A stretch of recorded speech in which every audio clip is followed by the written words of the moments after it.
Plagosja 18 vjeçare te Hoteli Gjuta në Sauk arrestohet babai dhe kushëriri të dashurit të saj.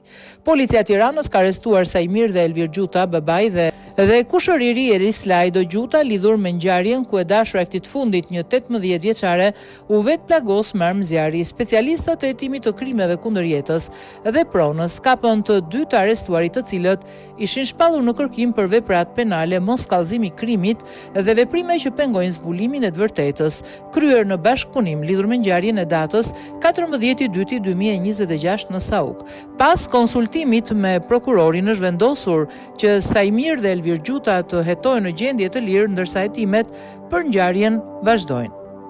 Specialistët për hetimin e krimeve kundër jetës dhe pronës kapën shtetasin SG dhe EG, të cilët ishin shpallur në kërkim për veprat penale, moskallëzimi i krimit dhe veprime që pengojnë zbulimin e të vërtetës, kryer në bashkëpunim për ngjarjen e ndodhur në datë 14/2/2026 në Sauk, ku vet plagos një 18 vjeçare. Pas konsultimit me prokurorin, u vendos që këta shtetas të hetohen në gjendje të lirë, sqaron policia.